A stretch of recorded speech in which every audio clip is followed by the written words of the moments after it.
Hotel tua itu berdiri menghadap langsung ke laut selatan, di pinggir tebing yang selalu diterpa angin asin dan kabut basah. Bangunannya sudah tidak lagi utuh, namun tetap dijaga dan dibuka, meski hanya sebagian kecil kamarnya yang bisa disewa.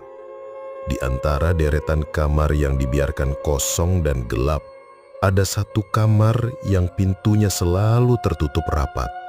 Kamar 308. Tidak ada yang tahu pasti kapan terakhir kamar itu dipakai. Yang jelas, semua petugas shift malam menghindarinya. Tapi hotel tetap bertahan, tetap melayani tamu, dan tetap memelihara satu rahasia yang hanya dibicarakan berbisik tentang suara debur ombak yang bisa terdengar dari dalam kamar, bahkan saat pintu tertutup rapat dan laut berada jauh di bawah tebing. Suatu malam di bulan Juni, seorang staf baru bernama Bayu, 41 tahun, diterima bekerja sebagai petugas malam di hotel itu. Ia tidak tahu menau tentang kamar 308. Baginya, semua hanya soal kerja. Tapi malam pertamanya tidak berlangsung wajar. Saat sedang memeriksa lorong lantai 2, ia mendengar suara laut dari balik pintu kamar. Pelan, dalam, dan seperti memanggil. Bayu tidak membuka pintu malam itu, tapi suara itu kembali di malam kedua dan malam ketiga, hingga akhirnya seseorang menyuruhnya membuka kamar tersebut untuk tamu yang katanya sudah reservasi sejak lama. Apa yang terjadi setelah itu perlahan menghancurkan hidup Bayu. Ia tidak hanya mendengar suara laut, ia mulai melihat, merasakan, dan diikuti oleh sesuatu yang tak pernah benar-benar pergi. Bahkan ketika ia berhenti bekerja, bahkan setelah pindah kota, sesuatu dari kamar itu tinggal bersamanya. Sampai sekarang. Selamat datang di ruang sunyi. Bayu berdiri kaku di depan pintu kamar 308. Kunci di tangannya terasa berat, dingin, seolah enggan disentuhkan ke lubang itu. Angin malam masuk dari jendela kecil di ujung lorong, membawa aroma asin laut yang menusuk hidung. Padahal posisi hotel itu berada lebih dari 200 meter di atas tebing. Laut tidak seharusnya bisa tercium dari sini. Tapi suara ombak itu pelan, dalam, menggema seperti dari perut bumi, jelas terdengar dari balik pintu kamar. Seolah ada lautan kecil di dalamnya. Bayu menelan ludah, tangannya gemetar, tapi ia tahu ia tak bisa menolak. Perintah resepsionis sore tadi sederhana. Ada tamu reservasi lama Pak Bayu, dia minta kamar 308. Katanya harus dibuka malam ini. Bayu sebenarnya sempat bertanya, kenapa harus kamar itu? Tapi perempuan di meja resepsionis hanya menunduk, lalu menjawab dengan pelan. Itu sudah tercatat di log tamu dari tahun lalu. Saya cuma teruskan. Dan sekarang ia di sini, menghadapi pintu tua yang catnya mulai mengelupas. Angka 308-nya nyaris tak terbaca, seperti dicakar sesuatu. Ia masukkan kunci, berputar pelan, terkunci, tapi terasa berat. Dengan satu tarikan nafas, Bayu mendorong pintunya. Kamar itu terbuka pelan, dan saat itu juga suara ombak langsung hilang. Tidak lenyap perlahan, tapi mendadak, seperti saklar dipadamkan. Bayu diam, menunggu. Tapi tidak ada apa-apa. Hanya suara lampu neon tua yang menyala pelan di langit-langit dan bunyi detak jam-jam di dinding. Kamar 308 ternyata tidak berbeda dengan kamar lainnya. Satu tempat tidur besar, meja rias dengan cermin bulat, jendela besar yang menghadap ke laut, namun ditutup tirai tebal warna hijau mulut. Lantai keramiknya bersih bahkan terlihat baru dipel. Tidak ada bau aneh, tidak ada noda, Tidak ada yang janggal. Tapi entah mengapa, suasana kamar itu seperti bukan bagian dari hotel ini. Seperti ruangan lain dari waktu yang berbeda. Bayu masuk. Perlahan. Ia meletakkan kunci di meja dan melirik ke jendela. Tidak ada suara laut. Tidak ada bayangan tamu. Mungkin cuma perasaan. Tapi gumaman itu terdengar terlalu keras, terlalu kosong, dan malah membuatnya makin tak nyaman. Ia mundur pelan dan menutup pintu.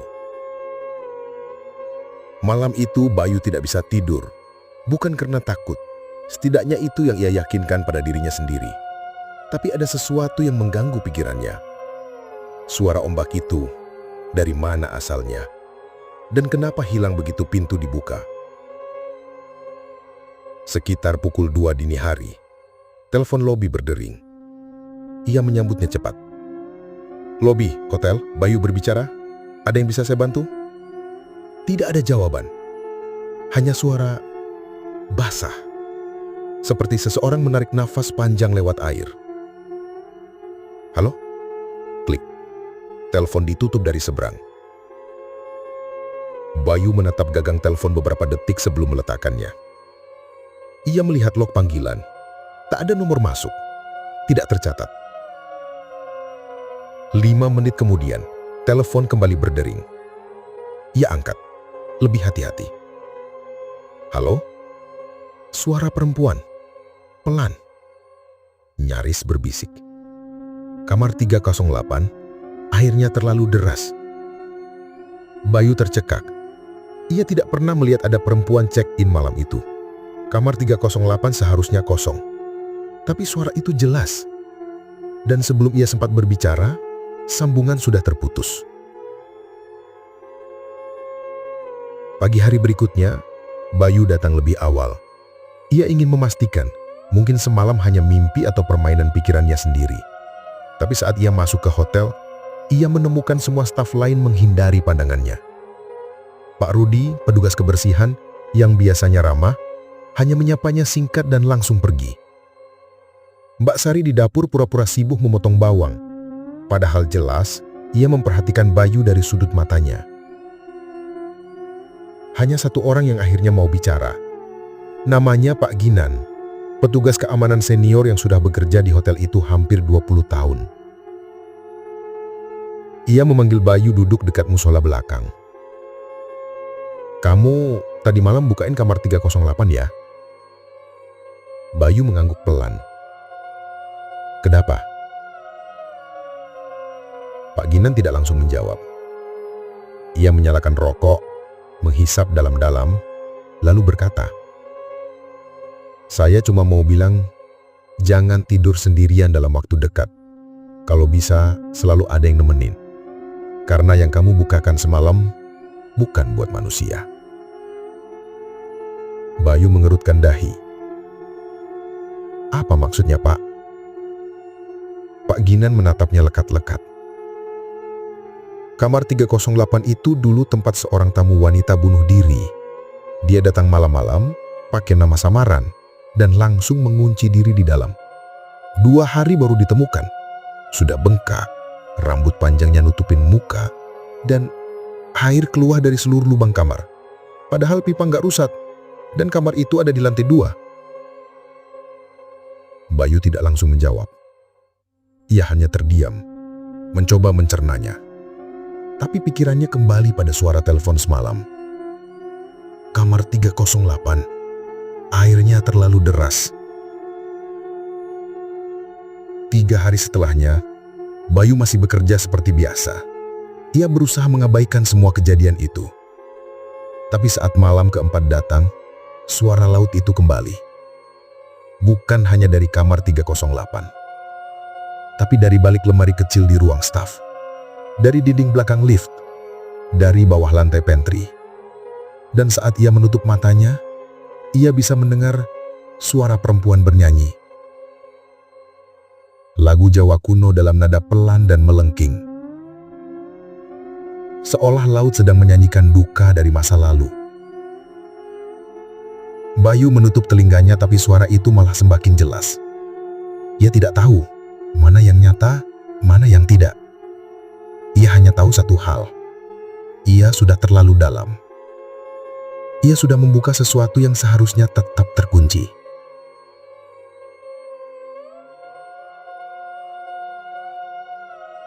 Di malam kelima, Bayu mengunci dirinya di ruang staf.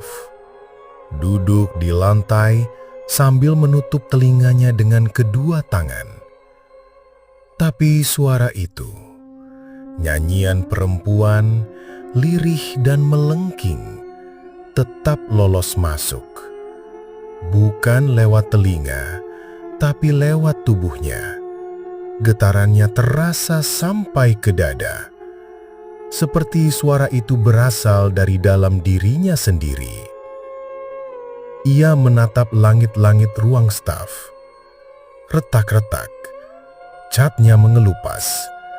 Di pojok ruangan, dekat saluran AC, ada tetesan air yang jatuh pelan ke lantai, satu demi satu. Bayu memperhatikan, dan tiba-tiba ia sadar. Air itu berwarna kehitaman, seperti lumpur. Ia berdiri tergesa, mengambil kain pel, tapi saat ia kembali, air itu sudah tak ada. Bersih, tidak ada noda, tidak ada bekas, hanya bau asin yang semakin menusuk.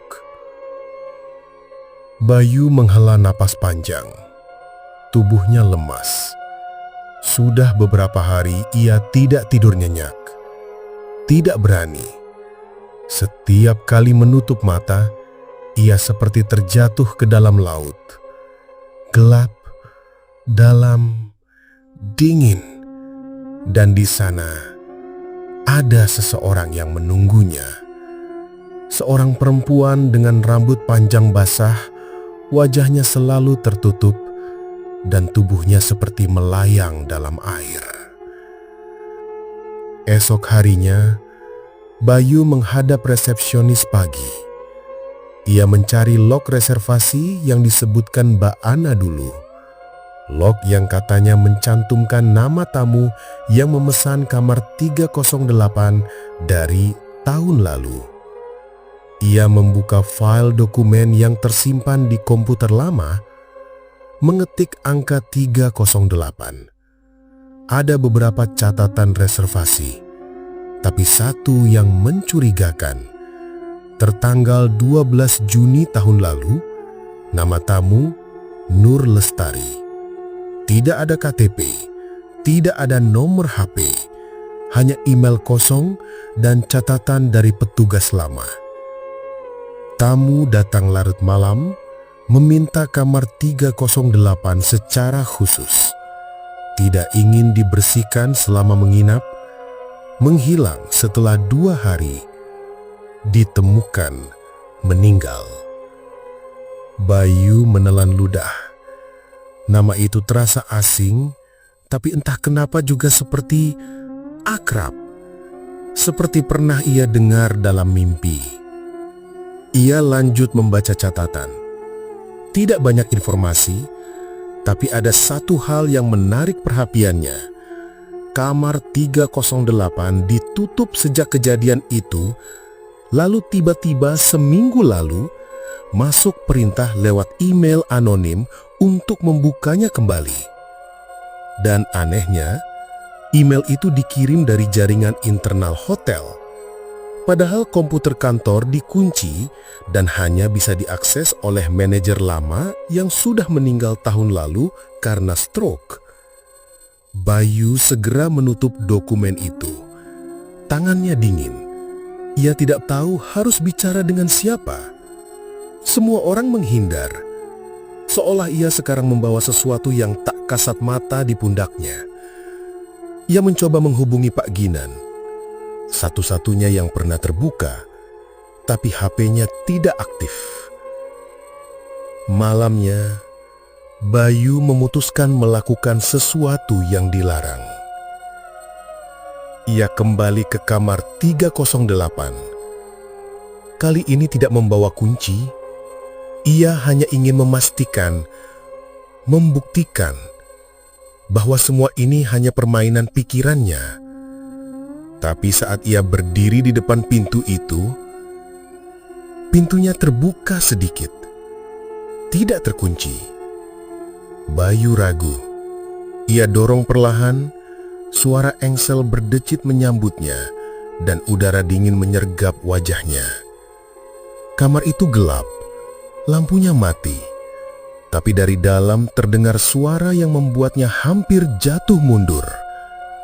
Suara air, deras, seperti pancuran kamar mandi yang dibuka penuh. Bayu melangkah masuk. Pelan-pelan, bau asin langsung menyerang. Dinding kamar terlihat lembab, ada bercak hitam menjalar dari lantai hingga ke langit-langit. Ia menuju kamar mandi, dan benar, keran pancuran menyala penuh, mengalirkan air hitam keruh, bergelembung, seolah keluar dari perut bumi. Ia mencoba menutup keran, tapi tak bisa. Tuasnya tidak bergerak, bahkan terasa seperti mencair di tangannya. Saat itu juga, ia mendengar suara dari balik tirai kamar mandi, pelan, seperti orang bernapas dalam air. Bayu mundur, tapi sebelum ia bisa keluar, tirai itu tersingkap sendiri, pelan. Tidak ada angin, tidak ada yang menyentuhnya. Dari balik tirai, muncul bayangan seorang perempuan. Rambut panjang basah menutupi wajahnya, dan tubuhnya berdiri dalam air hitam setinggi lutut. Dan ia seperti tidak menyentuh lantai, mengambang. Bayu tidak menunggu lebih lama. Ia berlari keluar, hampir tersandung meja rias, dan saat menutup pintu, ia bisa mendengar suara dari dalam kamar. Bukan ombak, bukan napas. Tawa, pelan, serak, seperti dari dalam kerongkongan yang penuh air. Sejak malam itu, Bayu mulai bermimpi tentang laut. Tapi bukan laut seperti yang ia tahu. Laut dalam mimpinya gelap, tenang, tapi penuh suara-suara aneh. Suara orang menangis, suara lonceng kecil, suara kaki menyeret di pasir, dan yang paling sering, nyanyian yang sama seperti malam-malam sebelumnya. Ia tidak tahu lagi mana mimpi, mana kenyataan. Ia bangun dengan baju basah, kadang dengan tangan penuh pasir. Bahkan sekali waktu ia terbangun dengan telinga berdarah, seperti habis menyelam terlalu dalam. Pada suatu malam, Bayu melihat sesuatu yang tidak bisa ia jelaskan. Ia sedang duduk di ruang staf saat melihat pantulan di jendela kaca lemari. Di sana terlihat lorong kamar hotel yang kosong, tapi ada seorang perempuan berdiri di depan kamar 308. Bayu menoleh ke arah lorong. Kosong. Tapi di kaca, bayangan itu tetap ada. Perempuan itu berdiri diam, tidak bergerak. Rambutnya menutupi wajah, gaunnya lanjang dan basah. Tiba-tiba, mata Bayu bertemu dengan pantulan wajah perempuan itu di kaca. Wajahnya pucat, bibirnya biru, dan dari matanya keluar air, mengalir seperti tangisan, tapi warnanya hitam dan mengkilap. Saat Bayu berbalik untuk melihat langsung ke lorong, sosok itu sudah tak ada. Tapi pintu kamar 308 terbuka lebar, dan dari dalam kembali terdengar suara ombak. Pelan, tapi kali ini lebih dekat. seperti laut itu ada di balik tembok. Malam itu, Bayu akhirnya mengerti. Ini bukan soal kamar. Ini bukan soal hantu biasa. Ini soal sesuatu yang tertinggal. Sesuatu yang hidup dalam duka dan diam. Sesuatu yang tidak bisa pergi karena belum pernah benar-benar ditemukan.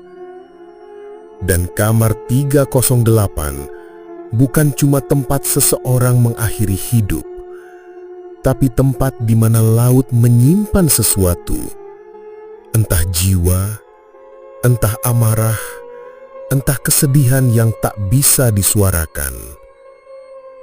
Bayu tidak punya pilihan. Ia harus tahu siapa Nur Lestari. Ia harus tahu kenapa suara laut memanggilnya. Karena jika tidak, suara itu tidak akan pernah berhenti. Bayu duduk termenung di ruang staf, menatap monitor komputer tua yang baru saja menampilkan catatan tamu dengan nama Nur Lestari. Ia kembali memutar ulang log tahun lalu, memeriksa setiap baris, setiap tanggal, tapi hasilnya tetap sama. Nama itu muncul hanya satu kali, tanpa identitas, tanpa jejak digital. Tapi yang membuat Bayu tercekat adalah catatan kecil di pojok laporan. Tamu mengaku berasal dari daerah Pamongpok, menginap selama 2 malam, meninggal karena bunuh diri. Pemulasaraan jenazah dilakukan tanpa klaim keluarga. Pamongpok, nama itu membangkitkan sesuatu dari masa lalu. Sebuah desa kecil di pesisir selatan. Dulu, waktu kecil, Bayu pernah ikut kakeknya ke sana. Ia ingat ombaknya besar, batu karangnya curam, dan ada satu pantai tersembunyi yang konon tak boleh dikunjungi saat malam Jumat. Warga menyebutnya Pantai Belisik. Konon, pernah ada kejadian seorang perempuan hilang saat mandi di sana. Tak ditemukan, hanya pakaiannya yang tertinggal di batu karang. Namanya Nur. Tapi itu kejadian waktu Bayu masih SD. Sudah lebih dari 30 tahun lalu. Bayu menggeser pandangannya ke jendela kecil di ruang staf. Pagi baru saja datang. Kabut masih menggantung rendah, tapi udara di dalam hotel terasa semakin berat. Seolah semua ruang dipenuhi uap air, lembab, dingin. Dan diam-diam ia merasa kamar 308 sudah bukan sekadar tempat lagi. Kamar itu seperti poros, pintu antara dunia nyata dan sesuatu yang terkubur jauh di dasar laut. Pukul 9 pagi, Bayu memaksa dirinya naik ke lantai 2. Ia berdiri di depan kamar 308, mencoba menahan nafas dan mengusir rasa pusing yang entah kenapa selalu muncul saat ia mendekati pintu itu. Tapi kali ini ia tidak berniat masuk. Ia hanya menyentuhkan tangannya pelan ke daun pintu dan seketika itu juga suhu kulitnya turun drastis. Seperti menyentuh permukaan es. Dari dalam kamar terdengar bunyi lirih seperti seseorang bernyanyi dari kejauhan. Tapi bukan lagu, hanya suara-suara yang mengambang dalam gema. Bayu menempelkan telinganya ke pintu.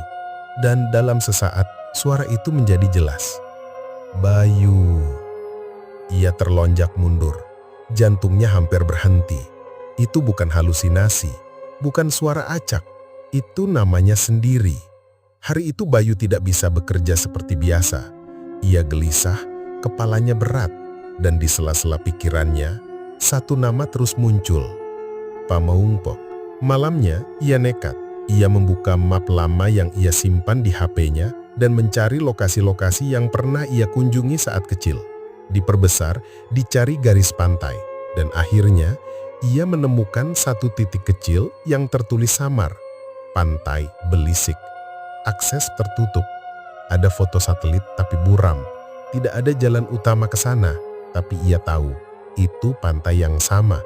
Tempat kakeknya dulu memperingatkan, kalau dengar suara perempuan di laut, jangan jawab, jangan nengok, jalan terus.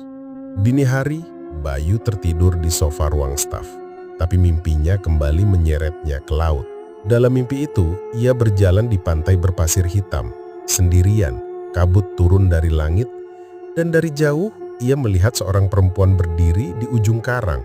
Rambutnya panjang, tubuhnya seperti mengenakan gaun putih yang terus meneteskan air ke pasir.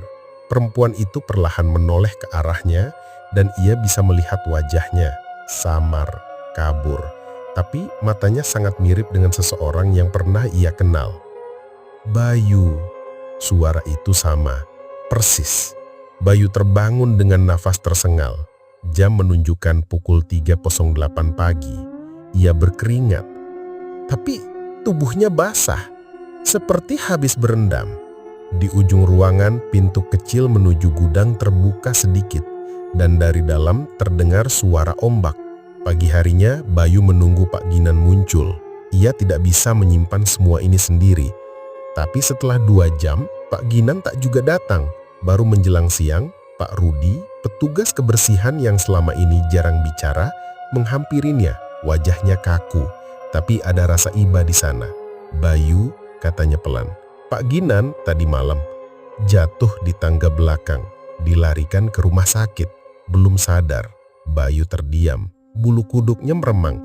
Ia ingat tangga belakang hotel itu tepat di samping kamar 308. Waktu nemu, badannya basah kuyup. Padahal semalam nggak hujan. Bayu tidak bicara apapun sepanjang sisa hari. Tapi dalam hatinya ia sudah tahu, semua ini bukan kebetulan. Kamar 308 memang sedang memanggil. Dan yang dipanggil adalah dirinya. Malam berikutnya, Bayu berdiri lagi di depan kamar itu. Kali ini ia tidak gemetar, tidak bingung, tapi pasrah. Apa yang kamu mau dari aku? Bisiknya ke pintu. Kenapa aku? Siapa kamu, Nur Lestari? Dari dalam terdengar bunyi berdesir, pelan, seperti gaun basah diseret di lantai. Dan tiba-tiba dari bawah pintu keluar air, mengalir lambat, hitam, kental, membentuk pola di lantai yang seakan membentuk sesuatu. Sebuah garis, lalu 2, lalu 3. Ia terpaku. Itu seperti huruf, seperti nama. L, E, S, T, A, R, I. Ia mundur, takut, tapi saat ia akan berbalik, suara dari balik pintu itu kembali terdengar. Kamu ninggalin aku di laut, Bayu. Seketika dunia seakan runtuh di sekelilingnya. Suara itu bukan sekadar panggilan, bukan sekedar arwah. Itu adalah suara yang pernah ia dengar waktu kecil. Suara dari seorang teman masa kecil yang hilang di laut saat mereka bermain di pantai. Nur, teman masa kecilnya. Bayu terduduk. Pingsan? Tidak. Tapi pikirannya hancur. Kamar 308 bukan hanya tempat roh itu tinggal, tapi tempat roh itu menunggu. Menunggu seseorang yang pernah membiarkannya tenggelam dan tidak kembali. Bayu tidak tahu berapa lama ia terduduk di depan kamar 308. Keringat dingin mengucur dari pelipis, dan tangannya masih menggigil karena air hitam yang sempat menyentuh kulitnya. Tapi satu hal kini menjadi sangat jelas. Suara itu memang Nur Lestari. Teman masa kecil yang dulu hilang di pantai Belisik. Tenggelam ketika mereka bermain terlalu dekat ke laut saat sore menjelang malam. Tidak ada yang tahu kenapa Nur bisa hanyut secepat itu. Ia hanya terpeleset dari batu, dan dalam hitungan detik, ombak menyeretnya ke tengah. Bayu, yang berdiri hanya 2 meter darinya, terpaku. Tidak menolong, tidak berteriak, tidak berlari, hanya diam. Tubuh kecilnya saat itu dicekam rasa takut yang terlalu besar. Semua orang menyangka Nur hilang karena kecelakaan. Tidak ada yang menyalahkan Bayu. Tapi ia tahu betul bahwa Nur menatapnya saat itu. Menatap dan meminta tolong. Tatapan yang kini muncul kembali di setiap mimpi buruknya. Dan kamar 308, entah bagaimana, adalah tempat roh itu menetap. Tempat laut menyimpan luka yang tak pernah tertutup. Bayu mengunci diri di ruang staf selama 2 jam. Ia tidak bisa bicara dengan siapapun. Tidak ada lagi Pak Ginan. Tidak ada lagi yang bisa diajak berdiskusi. Semua orang menjauhinya. Dan satu-satunya suara yang terus muncul adalah suara dari dalam dirinya sendiri. Kamu ninggalin aku di laut. Kata-kata itu terus terulang seperti gema. Bukan sebagai tunduhan, tapi sebagai ratapan. Dan itu yang paling menghancurkan. Karena di balik suara itu, Bayu tahu Nur tidak marah. Nur hanya sedih. Malam itu, Bayu memutuskan melakukan sesuatu yang belum pernah ia lakukan sejak Nur meninggal. Ia meminta maaf. Dengan tubuh gemetar, ia menyalakan lilin kecil di meja pantry. Ia menulis nama Nur Lestari di secari kertas dan meletakkannya di bawah cahaya redup. Kemudian ia duduk bersila di depan lilin itu. Tidak dengan mantra, tidak dengan ritual aneh. Hanya satu hal. Maafkan aku, Nur. Tangisnya pecah. Bukan tangis keras, tapi pelan, panjang, seperti aliran air yang tak bisa ditahan. Tangis seorang pria yang terlalu lama menyimpan rasa bersalah dalam diam. Aku cuma anak kecil waktu itu. Aku takut, tapi aku salah. Aku biarkan kamu hilang. Aku biarkan orang-orang lupa. Aku bahkan pura-pura gak kenal kamu. Aku pengecut. Dan sekarang aku tahu kenapa kamu di sini. Air mata Bayu menetes ke lantai. Tapi yang mengejutkan, lilin itu tetap menyala. Tidak berkedip, tidak bergerak. Seolah udara di ruangan menjadi tenang. Hening. Tidak ada suara ombak, tidak ada nyanyian. Hanya keheningan yang sunyi dan hangat. Untuk pertama kalinya dalam berhari-hari, Bayu tertidur tanpa mimpi buruk. Namun saat pagi datang, harapan itu segera sirna. Ketika ia kembali ke lantai 2 untuk memeriksa kamar 308, ia menemukan sesuatu yang membuat darahnya kembali membeku. Pintu kamar 308 terbuka lebar. Tapi bukan itu yang paling menyeramkan. Di lantai depan kamar 308 ada jejak kaki basah. Ukurannya kecil, langkahnya ringan. Jejak itu mengarah dari kamar menuju ke arah tangga, lalu menghilang di depan kamar Bayu sendiri. Bayu menahan napas. Ia tidak pernah membiarkan pintunya terbuka malam tadi. Tapi kenapa ada jejak kaki di sana? Ia mendorong pintunya perlahan, menatap ke dalam. Kamarnya terlihat seperti biasa, tapi di atas bantalnya ada bunga melati. Satu tangkai, basah dan masih segar. Bayu mengambilnya dengan tangan gemetar. Aroma bunga itu menguar, bercampur dengan bau laut yang tiba-tiba kembali menyeruak dari balik jendela. Perasaannya kacau. Apa permintaan maafnya malah membuka pintu lain? Apa yang ia pikir bisa menenangkan roh Nur justru membuatnya datang lebih dekat? Hari itu, Bayu nyaris tidak bisa fokus bekerja. Tapi ada satu tekad yang mulai tumbuh dalam dirinya. Ia harus ke pantai Belisik. Ia harus kembali ke tempat di mana semuanya bermula. Mungkin sesuatu masih tertinggal di sana. Mungkin roh Nur belum benar-benar tenang karena sesuatu masih belum dikembalikan. Atau mungkin laut belum sepenuhnya menerima kepergiannya. Bayu membuka kembali peta digital. Pantai Belisik masih tercantum meskipun tidak ada jalan langsung menuju ke sana. Tapi ia ingat, dulu ada jalan setapak kecil di belakang warung tua dekat jalan utama. Ia pernah ke sana bersama kakeknya, menuruni lereng semak hingga tiba di pasir hitam yang dikelilingi tebing. Ia memutuskan, besok pagi ia akan pergi. Tapi malamnya, sesuatu kembali terjadi.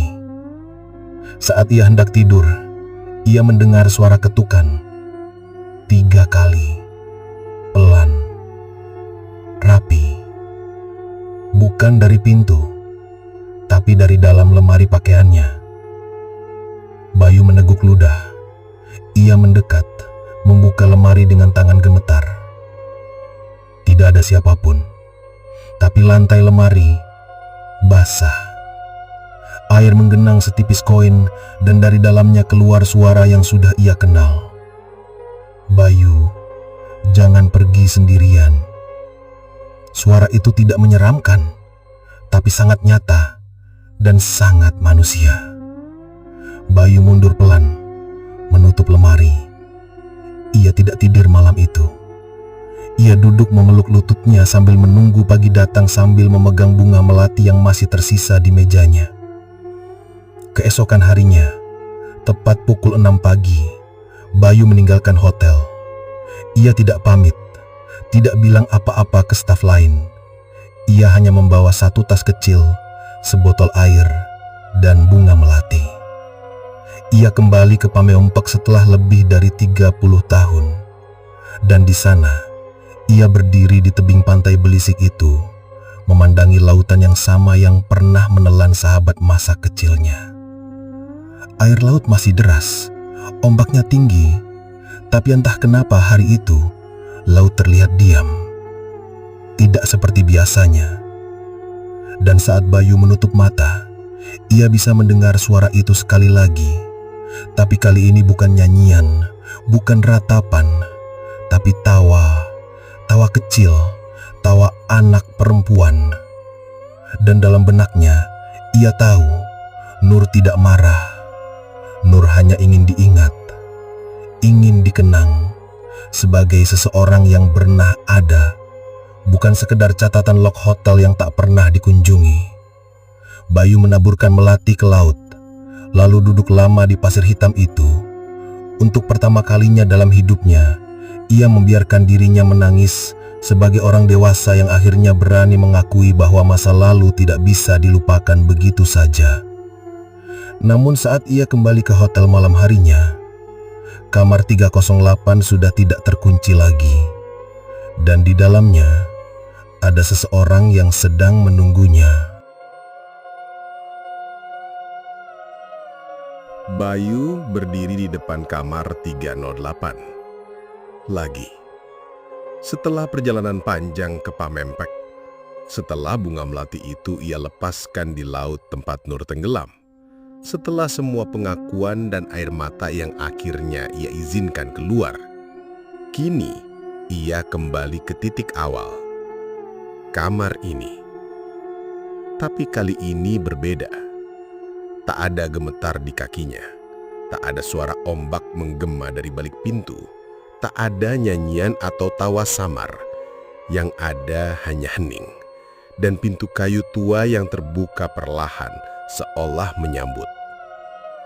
Bayu tahu ini bukan kebetulan, bukan kejadian acak. Nur menunggunya untuk terakhir kalinya. Ia melangkah masuk. Lampu kamar menyala redup. Aron melaut menyambut seperti biasa, namun tidak lagi menyengat, lebih seperti aroma kenangan. Tempat tidur masih rapi.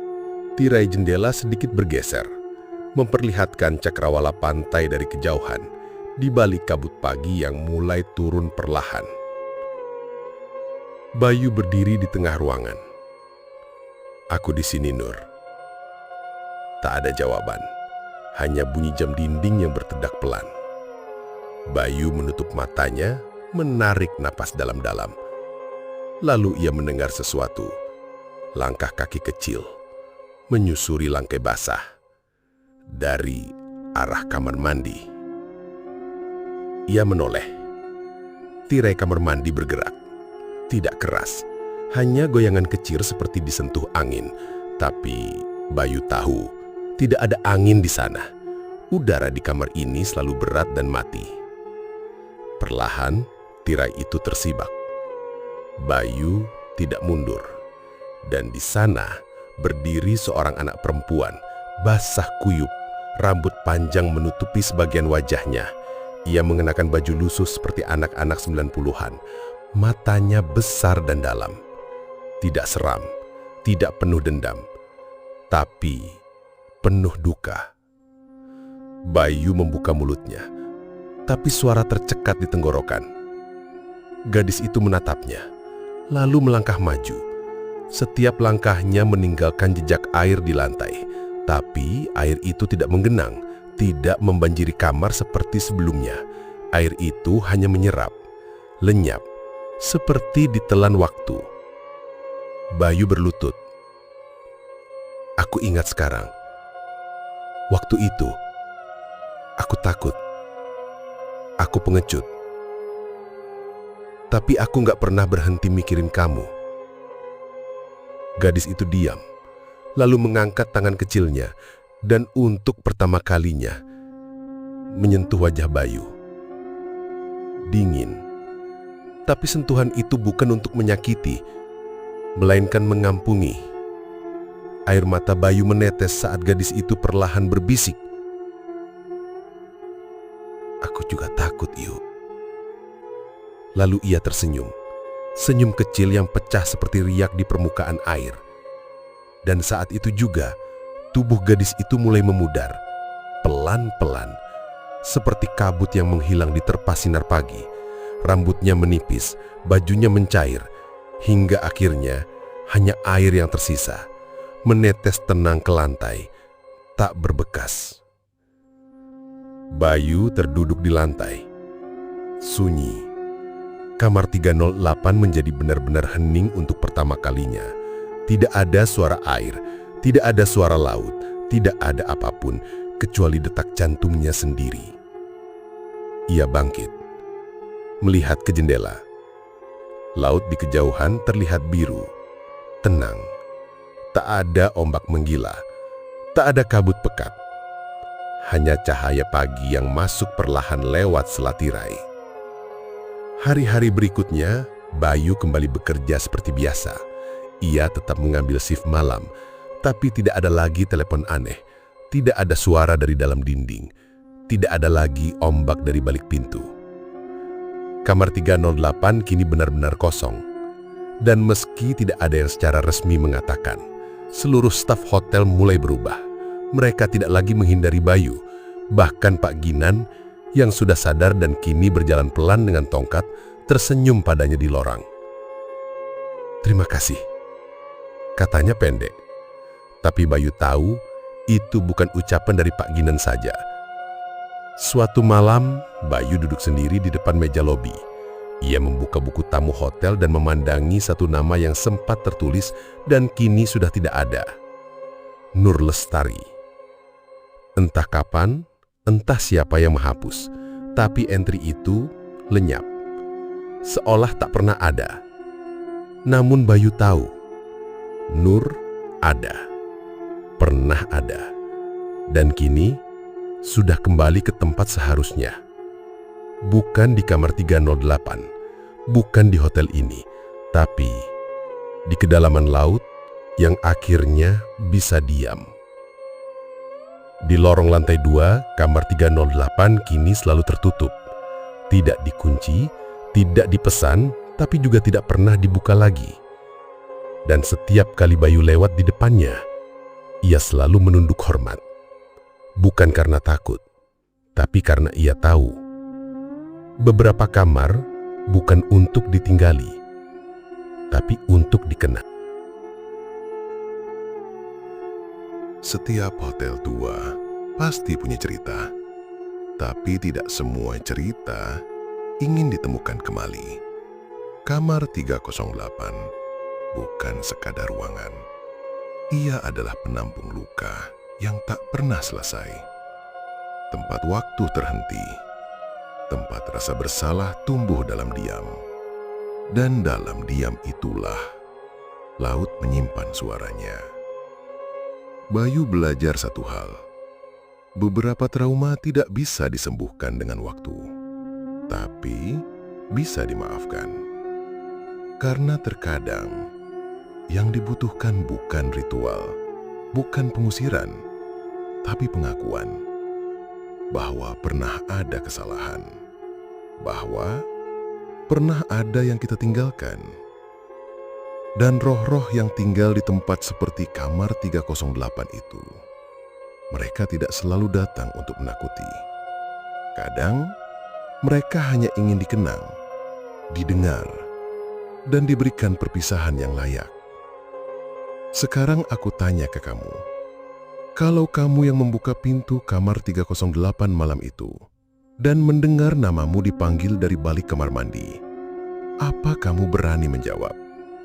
Tulis di kolom komentar, berani atau tidak. Nantikan kisah mencekam berikutnya, hanya di Ruang Sunyi.